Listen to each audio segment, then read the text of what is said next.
हम सब यहाँ इकट्ठा हुए हैं आप लोगों को एक अवेयरनेस देने के लिए कि लाइफ में कभी कभी हमने सुना होगा कि आपको दूसरा मौका मिलता है। जो दूसरा मौका होता है वो ऐसा होता है जब आपके सामने ऐसी कुछ कंडीशन होती है जिसमें रिस्क ऑफ डेथ बहुत हाई होता है। आज हम ऐसे ही एक बीमारी के बारे में बात करेंगे और एक मोडेलिटी के बारे में बात करेंगे जिससे ये अनीता जी गुजरी और उनकी हिम्मत और उनके साथ में उनकी फैमिली डॉक्टर सुभाष गुप्ता जो उनकी फैमिली के वरिष्ठ सदस्य हैं और राकेश जी। बीमारी है स्वाइन फ्लू। आप सबने स्वाइन फ्लू के बारे में सुना है। 2009 में स्वाइन फ्लू पहली बार पहचाना गया और उसके बाद स्वाइन फ्लू के केसेस हर साल 2 बार इंडिया में आते रहते हैं। स्वाइन फ्लू ऐसी बीमारी है जो इंसान के फेफड़ों को डैमेज करती है और फेफड़ों का काम है ऑक्सीजन देना। जब फेफड़े डैमेज होते हैं तो इंसान को ऑक्सीजन की ज़रूरत पड़ती है तो हम ऑक्सीजन देते हैं। उसके बाद वो नहीं ठीक होते तो उस स्टेज पे वेंटिलेटर की ज़रूरत पड़ती है।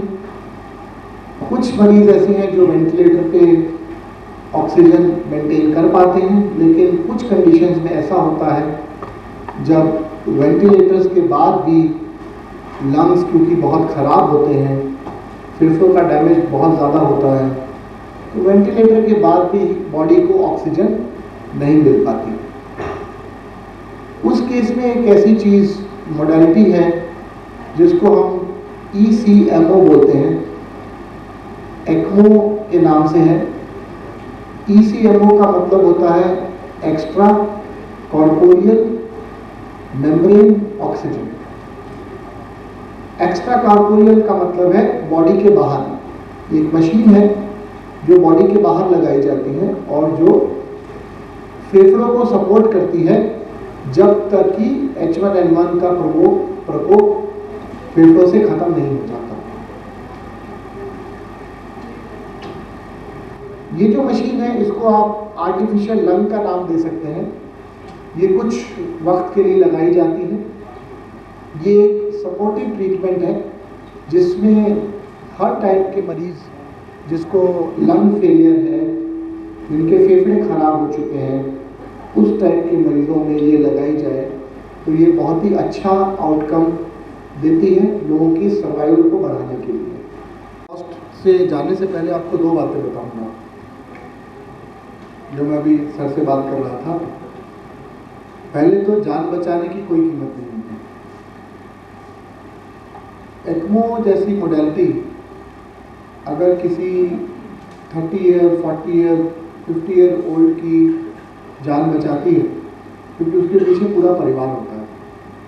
कुछ केस में हमने देखा है ब्रेड अर्नर जो खुद ही परिवार का कमाने वाला इंसान है, उसी को एक्मो की ज़रूरत पड़ती है।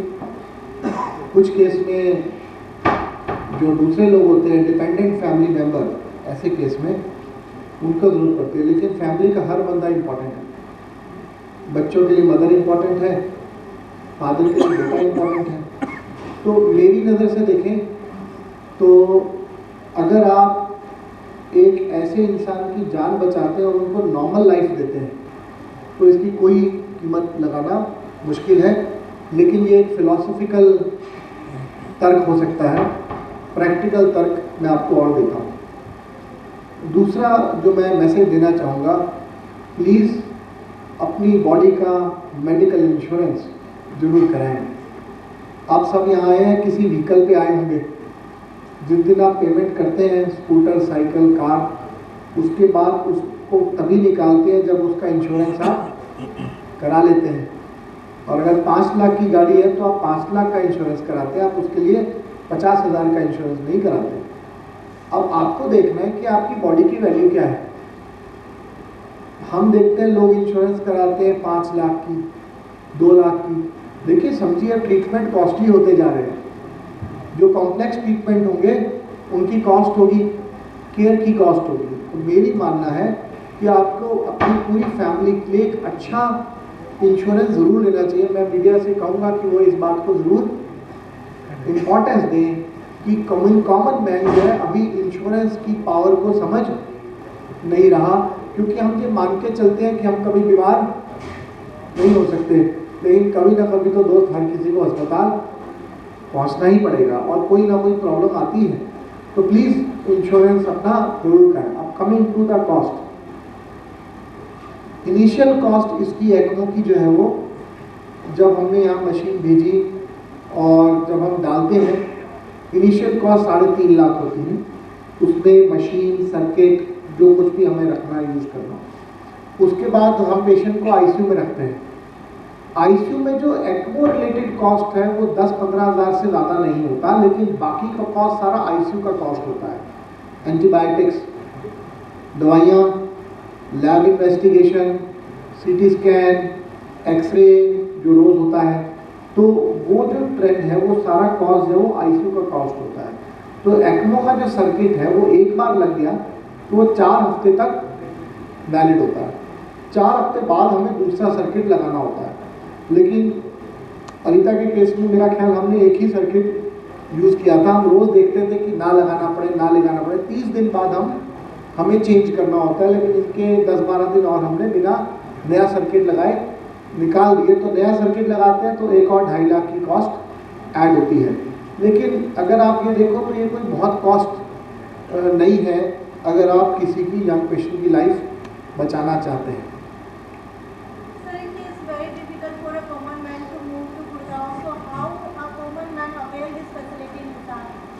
तो वही हमने किया अनीता जी के केस में, क्योंकि बहुत से मरीजों के लिए हिसार तक पहुंच पाना भी मुश्किल है। तो इसलिए एक्मो, मोबाइल एक्मो नाम करके एक चीज़ होती है। मोबाइल एक्मो के 2 कंपोनेंट होते हैं। एक मशीन छोटी होती है वो, तो हम उसको इजीली एम्बुलेंस में और किसी भी जगह तक ले जा सकते हैं। तो एक बड़ी मशीन होती है और एक छोटी मशीन होती है जिसको मोबाइल। दूसरा होता है मोबाइल एक्मो टीम।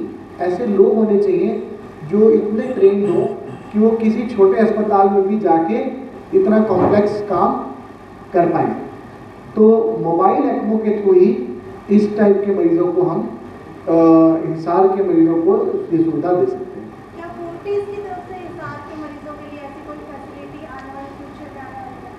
नहीं, देखिए यहाँ पे हम एक्मो डाल सकते हैं, लेकिन अभी हिसार में किसी अस्पताल में एक्मो करने की सुविधा नहीं है। इसके लिए देखिए बहुत कुछ दूर होता है। जैसे आपको बताया, ट्रेन नर्सेस, क्रिटिकल केयर के train doctors, physiotherapist, radiology department, बहुत अच्छा ब्लड बैंक। तो एक्मो जैसी कॉम्प्लेक्स काम करने के लिए हमें बैकएंड पे पूरा इंफ्रास्ट्रक्चर चाहिए होता है। इसलिए अभी हिसार में ये फैसिलिटी नहीं है, बट हम उम्मीद करते हैं कि आने वाले टाइम में, मैं देख रहा हूँ हिसार में भी बड़े बड़े अस्पताल शुरू हो रहे हैं, तो हो सकता है वहाँ पे कुछ मोडेलिटी वो लोग सोचें। बट अभी हम इन पेशेंट्स को फोर्टिस गुड़गांव में ही मैनेज कर पाते हैं।